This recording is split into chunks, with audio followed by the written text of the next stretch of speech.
नमस्कार प्यारे मित्रों, मैं आपका अमृतेश आपके अपने YouTube चैनल अमृत एकेडमी में हार्दिक स्वागत करता हूं। दोस्तों, आज हम टॉपिक जो लाए हैं आगामी परीक्षाओं को देखते हुए, जो आगे बीपीएससी की एग्ज़ाम है, बिहार एसएससी की एग्ज़ाम है या सिपाही की जो एग्ज़ाम होने वाली है एसएससी जीडी जिसे हम लोग कहेंगे, या जितने भी छोटे बड़े स्तर के एग्ज़ाम हैं और उसमें किस प्रकार के ऑब्जेक्टिव क्वेश्चन पूछे जा सकते हैं, उसी को आज हम लोग एक एक करके डील करेंगे, जिसका नाम है आज की जो मुख्य टॉपिक है, जिसे हम लोग फल उत्पादन टॉपिक का नाम यानी कि फ्रूट प्रोडक्शन इसे नाम दिए हैं। हम लोग जो फल उत्पादन के विषय में पढ़ेंगे उससे संबंधित जो भी यहाँ क्वेश्चन होंगी वो सब एक ऑब्जेक्टिव बेस्ड क्वेश्चन होंगी। आप इसे डिस्क्रिप्टिव में भी यूज कर सकते हैं। देखिए, फल उत्पादन सबसे पहला तो रखेंगे ध्यान कि फल उत्पादन में भारत का स्थान क्या है। तो फल उत्पादन में भारत दूसरे पोजीशन पर है और पहले पोजीशन पर चाइना है। फल उत्पादन से संबंधित हम लोग जो भी चीज़ पढ़ते हैं, यानी क्वेश्चन पूछा जाएगा फलों का अध्ययन क्या कहलाता है, यानी कि study of fruits is known as, क्या होगा तो नाम होगा पोमोलॉजी। हमेशा रखिएगा ध्यान दोस्तों, अगर पूछा जाए कि फलों का अध्ययन क्या कहलाता है तो उसका आंसर हो जाएगा पोमोलॉजी। लेकिन उसी में पूछा जाए फलों से संबंधित जो होते हैं उद्यान विज्ञान, जिसे हम लोग बागवानी कहते हैं, वो क्या कहलाता है, तब उसका आंसर हो जाएगा हॉर्टिकल्चर। यानी इस दोनों में बहुत सारे अंतर हैं। हॉर्टिकल्चर, इन दोनों में अंतर क्या है, बागवानी और फल उत्पादन। फल उत्पादन यानी पोमोलॉजी जो पढ़ेंगे हम लोग, इसमें केवल फल से संबंधित अध्ययन किया जाता है, जबकि जो हॉर्टिकल्चर यानी बागवानी या उद्यान विज्ञान जो हम लोग पढ़ते हैं, इसमें फल के अलावे सब्जी, मसाला या अन्य बहुत सारे जो बागवानी चीज़ हैं वो सभी आ जाते हैं। और इसी बागवानी से संबंधित जो सरकार के द्वारा एक बोर्ड यानी एक संस्था बनाया गया था, जिसका नाम है राष्ट्रीय बागवानी बोर्ड यानी कि नेशनल हॉर्टिकल्चर बोर्ड। ये जो बोर्ड है, इसको बनाने का अगर कहा जाए मोटिव क्या था, तो इसको बनाने का मेन उद्देश्य था कि जितने भी बागवानी जो कृषि होते हैं, जैसे फल है, सब्जी है या मसाला है, उसको हम लोग कैसे बढ़ाएंगे, उसके उत्पादन में वृद्धि कैसे करेंगे, या उसके जो है विभिन्न तरह का जो किस्म होता है उसकी पैदावार हम कैसे करेंगे।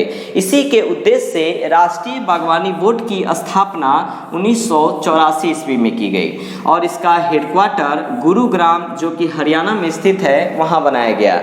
यानी क्वेश्चन पूछा जाए राष्ट्रीय बागवानी बोर्ड की स्थापना कब हुई, 1984 में। राष्ट्रीय बागवानी बोर्ड का मुख्यालय कहाँ है, गुरुग्राम में, और गुरुग्राम कहाँ है तो ये है हरियाणा में।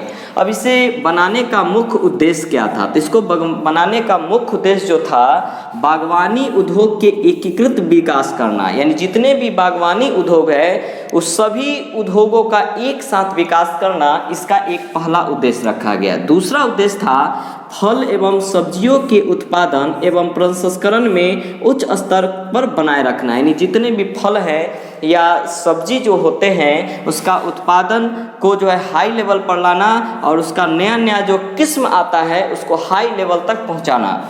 तीसरा जो इसका उद्देश्य था, ताज़े बागवानी उत्पाद के लिए कोल्ड स्टोरेज सीरीज को बढ़ावा देना, यानी ताज़ा जो बागवानी फसल जो होती है, फल है या कोई भी जो सब्जी है, उसको रखने की व्यवस्था के लिए नए जगह की तलाश करना और उस नए जगह को स्थापित करना, जिसका नाम हम लोग कोल्ड स्टोरेज रखे हैं। चौथा जो इसका मेन था उद्देश्य, उच्च गुणवत्ता वाली बागवानी सामग्री की उपलब्धता सुनिश्चित करना, यानी हाई क्वालिटी की जो बागवानी जो होती है उसमें उसको हम कैसे बढ़ोतरी करेंगे, उसके उपलब्धता को सुनिश्चित करना। पांचवा जो था, बागवानी हब बनाने के लिए तकनीक का उपयोग करना, यानी नए टेक्नोलॉजी के द्वारा हम कैसे बागवानी फसल को बढ़ावा देंगे, उसको मतलब ये सुनिश्चित करना। ये सभी इस राष्ट्रीय बागवानी बोर्ड के अनुसार अभी जो फल सब्जी ये सभी हैं, उन सभी में सब्जियों की तुलना में फलों का जो उत्पादन है, वार्षिक उत्पादन वृद्धि वो काफ़ी अधिक है।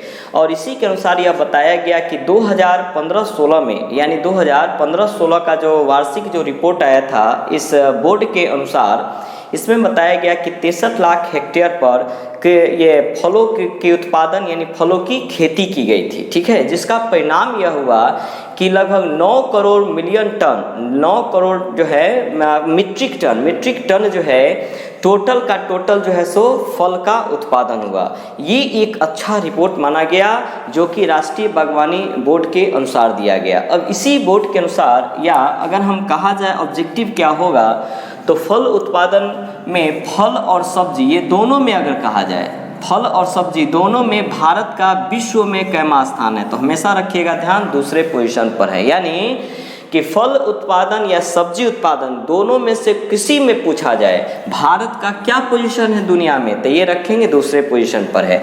तो पहले स्थान पर कौन है, तो पहले स्थान पर चाइना है। लेकिन यही पूछा जाए ताजे फल या ताजे सब्जी के उत्पादन में भारत का स्थान क्या है, तो ये है प्रथम स्थान पर। यानी ये दोनों में अंतर हो गया। जो ताज़ा फल या सब्जी है वो हम लोग के यहाँ सबसे ज़्यादा होता है, और चीन वाला सब सरल गरल खाता है, सीधा एक लाइन। दूसरा, फल और सब्जी होता है हम लोग के यहाँ, लेकिन चाइना के बाद होता है। ये दो तरह का आंसर है। लेकिन सबसे बड़ा फल उत्पादक राज्य भारत में कौन कौन है, तो यहाँ पर हम उस क्रम में टॉप 4 लिख दिए हैं, जिसमें भारत में सबसे बड़ा जो फल उत्पादक राज्य है उसका नाम है महाराष्ट्र, और कितना यहाँ होता है, तो 13%। दूसरे स्थान पर है आंध्र प्रदेश, और कितना, तो 11%। तीसरे स्थान पर है गुजरात, कितना, तो 10%। और चौथे स्थान पर है उत्तर प्रदेश, जो कि 9% यहाँ फल उत्पादन होता है। लेकिन फलों का प्रति हेक्टेयर उत्पादन करने की दृष्टि से सबसे बड़ा राज्य है कर्नाटक, और यहाँ पर 903 टन प्रति हेक्टेयर यहाँ पर फलों की खेती और उत्पादन होती है। अब है विश्व में सबसे बड़ा फल उत्पादन अगर देश कहा जाए तो वो है चीन, और कितना, तो 22.8% यहाँ पर फल का उत्पादन होता है।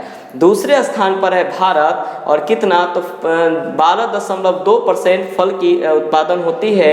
तीसरे स्थान पर है ब्राज़ील, यहाँ 5.5%। अमेरिका है चौथे पर 4%, और स्पेन है 5 नंबर पर 2.6%।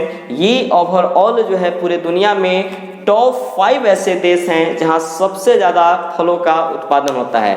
अब हम लोग पढ़ते हैं कि सबसे बड़ा जो देश है या सबसे बड़ा जो राज्य है विभिन्न तरह के जो फल हैं उनका उत्पादन में, तो आइए उसे देखते। विभिन्न प्रकार के जो फल हैं उसका सबसे बड़ा उत्पादक देश या भारत में सबसे बड़ा उत्पादक राज्य कौन है, उसे हम लोग देखते हैं। जैसे देखा जाए, अगर कहा जाए विभिन्न प्रकार के फल का सबसे बड़ा उत्पादक देश कौन है, अगर देश अगर कहा जाए तो यहाँ हम एक साइड में लिख दिए हैं विभिन्न तरह के जो फल हैं सो, और इधर में लिख दिए हैं देश। जैसे भारत जो है आम, केला, पपीता, अनार, अमरूद और आंवला और नारियल, इन सभी का सबसे बड़ा उत्पादक देश है। यानी पूछा जाए आम का सबसे बड़ा उत्पादक देश कौन है, भारत। केला का कौन है, भारत। पपीता का कौन है, भारत। अनार का कौन है, भारत। अमरूद का कौन है, भारत। आंवला का कौन है, भारत। नारियल का कौन है, भारत। उसी तरीके से चीन जो है अंगूर, अखरोट, सेब, मूंगफली, लीची और नाशपाती, इन सभी का सबसे बड़ा उत्पादक देश है। उसी तरीके से अमेरिका जो है बादाम में नंबर 1 पर है, और तीसरा जो चौथा है ब्राज़ील, ये संतरा या नींबू, ये दोनों में प्रथम स्थान पर है। वियतनाम का अगर काजू में कहा जाए तो ये हो जाएगा प्रथम पोजीशन पर। दूसरा जो हम लोग देखते हैं देश के स्थान पर अगर राज्य कहा जाए, जैसे राज्य में सबसे बड़ा उत्पादक में कौन है, किसी भी विभिन्न प्रकार के जो फल होते हैं उसमें, तो अगर यूपी में अगर कहा जाए तो इन सभी का जो सूची है इसको हम आपके सामने में लिख चुके हैं। जैसे उत्तर प्रदेश में सबसे ज़्यादा आम, आंवला, तरबूजा और खरबूज होती है।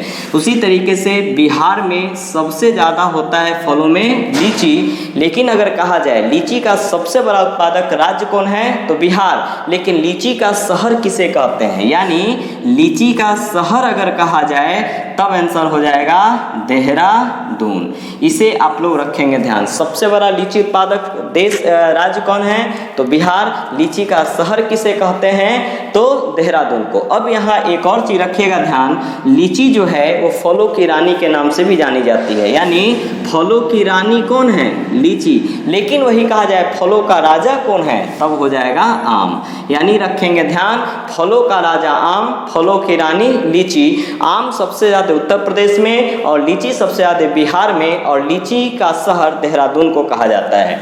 उसी तरह महाराष्ट्र में सबसे ज़्यादा अंगूर और अनार की खेती होती है। उसी तरीके से गुजरात में सबसे ज़्यादा केला और पपीता होता है। मध्य प्रदेश में सबसे ज़्यादा अमरूद, झारखंड में सबसे ज़्यादा ये सबसे बड़ा उत्पादक जो होगा बादाम और अखरोट का। उसी तरह कर्नाटक में सबसे ज़्यादा सुपारी और चीकू, केरल में सबसे ज़्यादा काजू, नारियल और कटहल की खेती होती है। इन सभी चीज़ों को हम एक सूचीबद्ध कर दिए हैं जिससे आपको पढ़ने में आसानी होगी।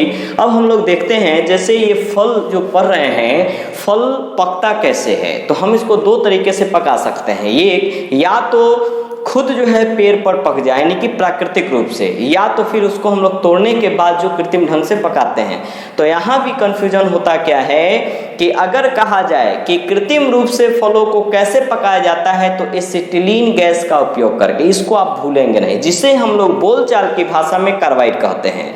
तो अगर कुछ क्वेश्चन पूछा जाए कृत्रिम रूप से या कृत्रिम ढंग से फलों को पकाने वाली गैस कौन है, तो एसिटिलीन। लेकिन वही कहा जाए प्राकृतिक रूप से फलों को पकाने वाला गैस कौन है, तो उसका नाम होगा एथिलीन। यानी एथिलीन और इथिलीन ये दो तरह का हो गया। एक हो गया एथिलीन, ये हो गया नेचुरल यानी कि प्राकृतिक, और दूसरा है एसिटिलीन।